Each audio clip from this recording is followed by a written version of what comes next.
Welcome to today's Parks Alliance read along. In case you haven't already figured out, we have a theme this week, and the theme is Parks Alliance People. My name's Steve Taylor, and I'm one of those people. I had a chance to read Jamberry on Monday, and yesterday we had our intern Jack, who read a very cool, fun book that was really exciting. I'm forgetting the name of it right now, but I'll have to remember that. I'll look back and remember that, and we'll drop that in the comments. That was a very fun book. I remember just really being engaged with all the fun interaction and things going on there. And we also had a nice chance to chat at length with Jack about both what he's doing at the Parks Alliance and also what's going on elsewhere in his life. And today we're going to be chatting with our intern, Sara Chester, who's going to read one of her favorite books, and we'll bring her on in a little bit. But in just a few seconds, whoa, my gosh, even less than a few seconds, Laura, my awesome co-host, is jumping on here. And how are you doing? Awesome, the way awesome outfit. That is fantastic. What's the history of that? Where did you find such a cool thing? Or the history of it is it's a thrift store, shopping thrift stores, sustainable living, recycle. Nice. Yeah, so it's a lot of patterns. So our intern Jack yesterday had a pretty cool shirt. And it reminded me of this shirt that I haven't worn in a while because I've been at home. So I was like, let me just wear it today. Thank you for noticing. And even on a totally sunny day, even though we had a little sun a little bit ago, it's especially on a rainy day, it's great to have a little color, a little brightness in all sorts of ways. So yeah. Yeah, today is one of those things. It's been beautiful, but it's gloomy today. It does feel that way, and very humid. Very humid. Yeah, I do agree with that. But super excited. We have our intern Sara. You met today. I'm super excited for you all to meet Sara. And I won't introduce her. I'm going to wait until when she comes on. Yeah, definitely. But what about yesterday was a busy day for our executive director, Alex. Can you tell us a bit about what he was up to? Yeah, so yesterday, City Council held a public hearing, testimony, and our executive director, Alex Doty, he did an awesome job testifying on behalf of the Parks Alliance and all of our partners, just, talking about the importance of the public space and parks, especially now more than ever due to, people needing space to kind of get out of the house, but also we're using these spaces of recreation centers in the parks for delivering food and passing food, which is a very important aspect of it as well. We put together a letter, I believe 2 weeks ago or a week ago. We have, please correct me, how many organizations signed? 106, something on that range, 103, over 100. Huge. So we're super grateful for all of the organizations and the supporters who contributed and echoed our voice in, saying how important parks and recreation and open spaces are, especially now as we are navigating through these hard times. And it was important, it's important to go, especially in front of council, and let your voice heard and advocate on behalf of our city and our people that we serve. So it was a big day. Day. And earlier this week, we put up some graphics with the first 60 of 63, I think, of those that had signed on, that our next guest, or today's guest, created some fantastic graphics to help thank all of them. And we'll be thanking the rest of them throughout the coming week. And you also can see on our social media, on Facebook, we'll put full text to that open letter so you can read more about what those more than 100 organizations are signing on to and supporting us with. And also we'll be telling you a little bit more. We're actually going to take a look at our Twitter account over the next day, and you'll see some of the things that Alex was saying in his during his city council testimony, as well as a photo of him testifying there outside in his backyard. And he had commented in his own Twitter that it was the first time he's ever testified in front of council with bare feet. There are some advantages to working from home. Business out, Steve. This is what he put it on his own Twitter there. I'm not there. So he made that public. So okay, there. So good to know. But if you're watching, please let us know where you're watching from. We have our intern Sara today joining us to read, which we'll bring her on shortly. And if you just missed the first segment of our conversation, we were talking about the testimony and a hearing that we had yesterday with City Council, and our executive director, Alex Doty, testified on behalf of Parks and Recreation for the Alliance as well. Sure. talk about the importance of open space, but also after school initiatives and how important they are, especially during the summer programming and how much that's needed. So if you go to our website, you'll see the letter, right, Steve? And also Indeed, yeah, good. Lots of good information there, but you'll definitely see the letter and all that information, and also all of the other things we've been doing recently. But definitely the best way to keep up with what we're doing, if you want to just see all the information, all the things we're sharing, all the connections, is on Twitter. And then on Facebook, it gives us a chance to do some longer form posts as well. But certainly, if you're going to follow us one place on social media just to keep up with everything, it's Twitter. But if you're not on Twitter, that's cool. We post a lot of that stuff to our Instagram story. We also share our partners' posts to our story as well, and as well as putting some other really good information in there. And of course, keep up with all those if you can. But right now, we want to talk about our YouTube. We haven't talked about it. We're telling you every single day. We're saying, please, we want to get to 100 YouTube subscribers, but we're getting close now. When we started asking, we were around. We were 3 when we started. We started asking, we were around 10 after all the staff had subscribed, and then now we're up to 78. So 22 more, and we can have an Instagram address that will not look like this. And I will drop that one in the comments there. And the idea is that for YouTube, if you want to change your name to something like youtube.com/ Philip Parks Alliance or something, you have to have at least 100 subscribers, which makes sense, but we're almost there. So really, if you just please do. It's easy to forget to go to subscribe there. Just click that subscribe link. It's very simple. You won't be getting any junk mail.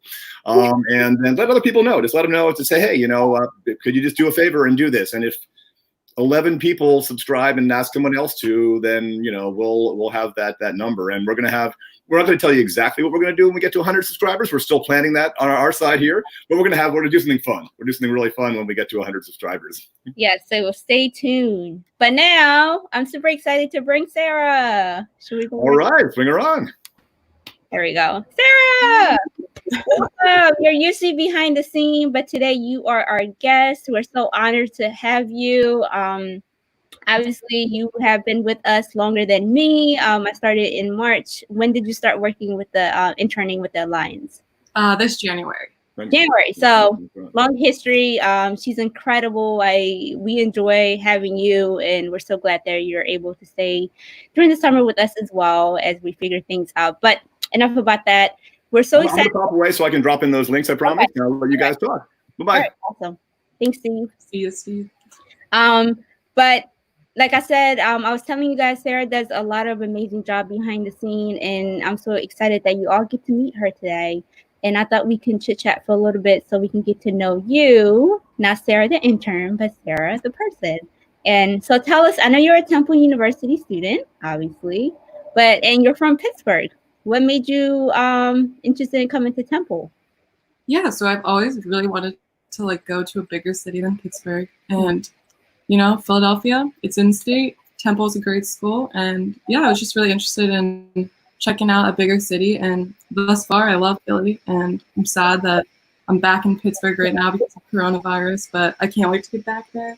And yeah, Temple just seemed like the best fit for me with the city vibe and everything.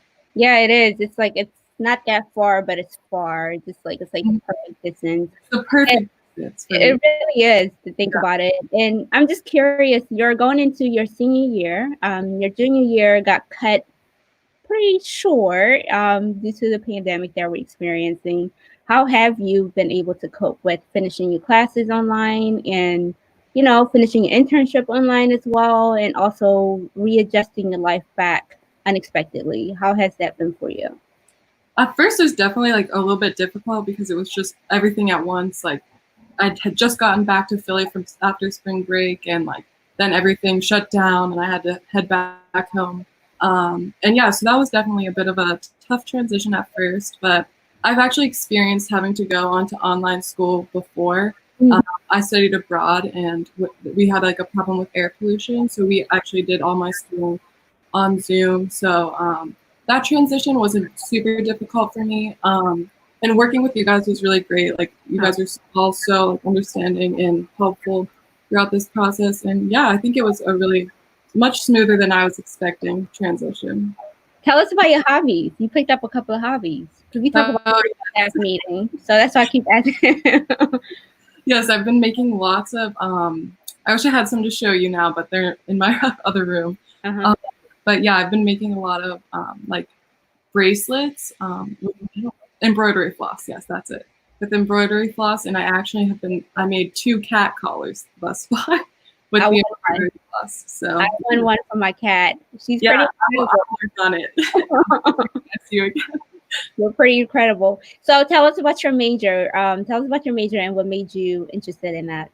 Yeah, so I am actually a double major in geography and urban studies and global studies.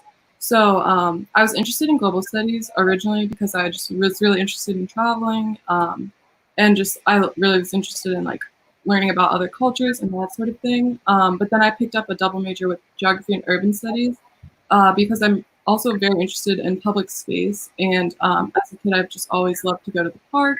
And I also just love cities. So I thought geography and urban studies was a great combination and worked really well with my global studies major as well. What do we have? And I'm sorry that I have to ask you this question because I used to hate it when I was in undergrad and what do you plan on to do with this degree? But I'm going to ask you. Yeah, so I think for me, there's kind of 2 different paths I'm deciding between. So with my geography and urban studies degree, I can go more in the direction of doing GIS, which I've done with the Parks Alliance, just kind of using what GIS is, Geographic Information Systems. So with that, I'd be like working with maps and yeah, just doing a lot of data analysis and such. Which yeah, I think that could be an interesting route, or I could also go like the more nonprofit route, which is where I am now too. So yeah, I haven't decided between those 2 paths at the moment, but one of those 2, we'll see. You do have time, and I gotta say, Sarah's incredible. She has also been our graphic designer, you know, saving us through our social media posting. So you have many, many, many talents. So I have no doubt that you will be successful in whichever direction that you go into. And we're so honored to have you to be part of our team. Thank you. That's so nice. I'm so honored to be a part of this great team. So tell us about the book you picked and why you picked it. So I picked Sylvester and the Magic Pebble. I just remember reading this a lot as a kid, and I thought it was a good book to share. It's a lighthearted read, as most children books are. Yeah. But yeah, I like this book, and so I thought it was a good one to share. Okay, so I'm going to take myself off the screen, and you have the screen to start whenever you're ready, and then at the end, I'll come back up. All right. Okay, so Sylvester and the Magic Pebble. Sylvester Duncan lived with his mother and father at Acorn Road in Oakdale. One of his hobbies was collecting pebbles of unusual shape and color.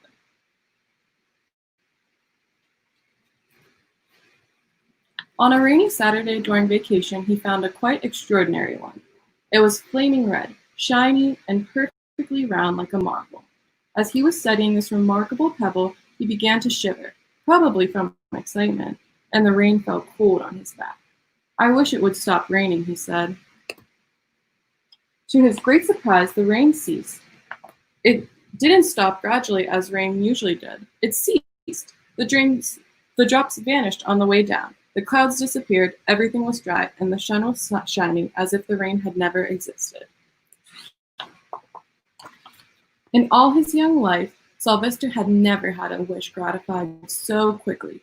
It struck him that magic must be at work, and he guessed that the magic must be in the remarkable-looking red pebble, where indeed it was. To make a test, he put the pebble on the ground and said, "I wish it would rain again." Nothing happened, but when he said the same thing, holding the pebble in his hoof, the sky turned black. There was lightning and a clap of thunder, and the rain came shooting down. "What a lucky day this is," thought Sylvester.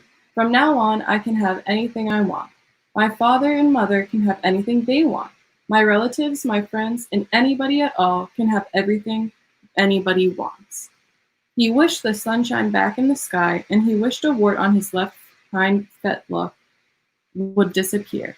And it did. He started home, eager to amaze his father and mother with his magic pebble. He could hardly wait to see their faces. Maybe they would even believe him at first. As he was crossing Strawberry Hill, looking of some of the many, many things he could wish for, He was startled to see a mean, hungry lion looking right at him from behind some tall grass. He was frightened. If he hadn't been so frightened, he could have made the lion disappear, or could have wished himself safe at home with his father and mother. He could have wished the lion would turn into a butterfly or a daisy or a gnat. He could have wished many things, but he panicked and couldn't think carefully.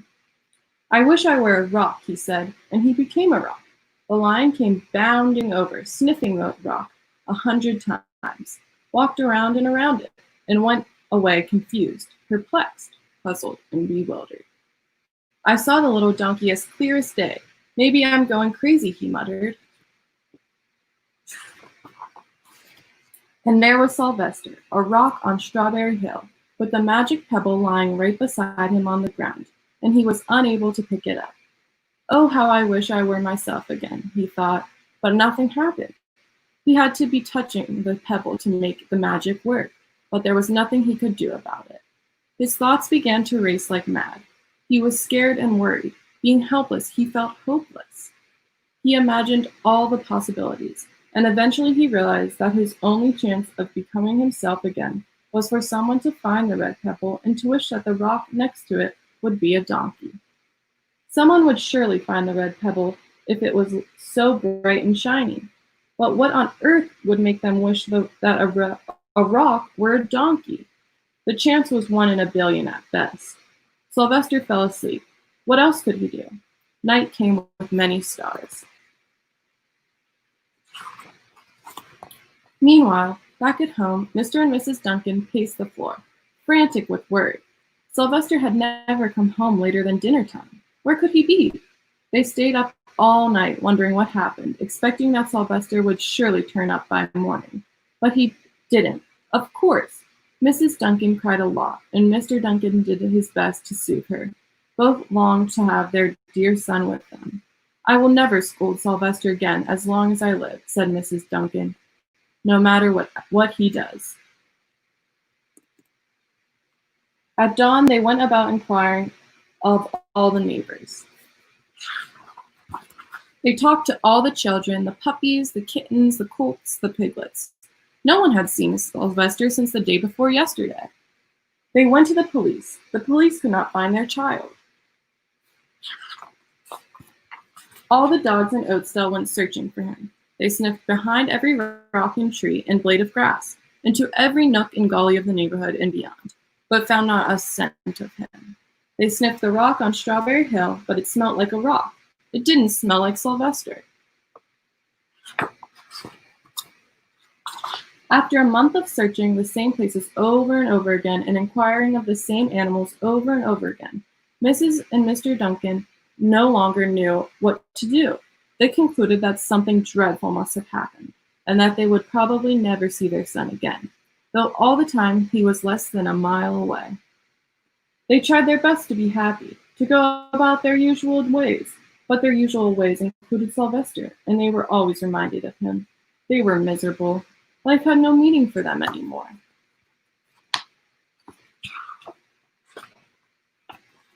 Night followed day, and day followed night, over and over again. Sylvester on the hill woke up less and less often.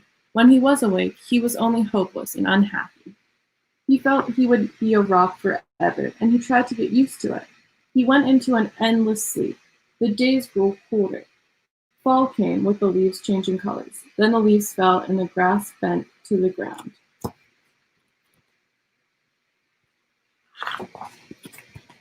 Then it was winter. The winds blew, this way and that. It snowed.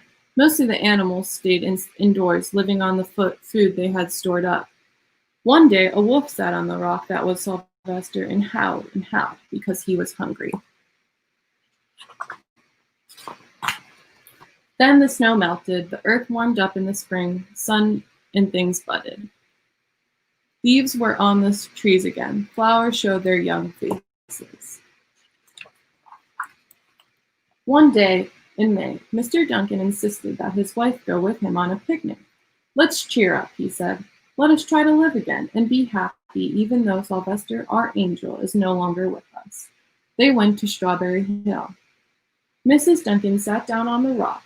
The warmth of his own mother sitting on him woke Sylvester up from his deep winter sleep. How he wanted to shout, "Mother, Father, it's me, Sylvester, I'm right here." But he couldn't talk. He had no voice. He was stone dumb. Mr. Duncan walked aimlessly about while Mrs. Duncan set up the picnic food on the rock. Alfalfa sandwiches, pickled oats, sassafras salad, Timothy compote. Suddenly, Mr. Duncan saw the red pebble. "What a fantastic pebble!" he exclaimed. Sylvester would have loved it for his collection. He put the pebble on the rock. They sat down to eat. Sylvester was now as wide awake as a donkey that was a rock could possibly be. Mrs. Duncan felt some mysterious excitement. "You know, Father," she said suddenly, "I have the strangest feeling that our dear Sylvester is still alive and not far away." I am, Sylvester wanted to shout, but he couldn't. If only he had realized that the pebble resting on his back was the magic pebble. "Oh, how I wish he were here with us on this lovely May day," said Mrs. Duncan. Mr. Duncan looked sadly at the ground. "Don't you wish it too, Father?" he said. He looked at her as if to say, "How can you ask such a question?" Mr. and Mrs. Duncan looked at each other with great sorrow. "I wish I were myself again. I wish I were my real self again," thought Sylvester. And less than an instant, he was. You can imagine the scene that followed. The embraces, the kisses, the questions, the answers, the loving looks, and fond exclamations.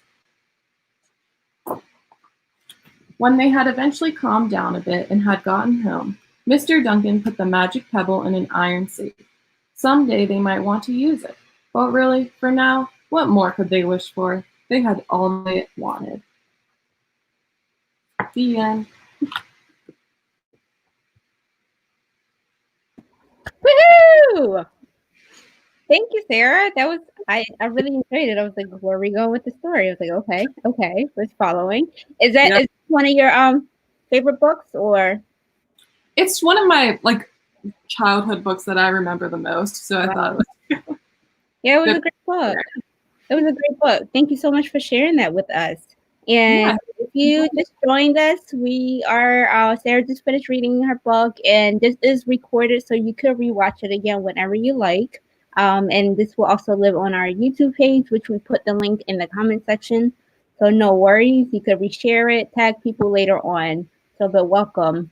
I absolutely enjoy our reading sessions because it's an opportunity for us. Steve and I always talk about this. It's just there's always a message in every children's book.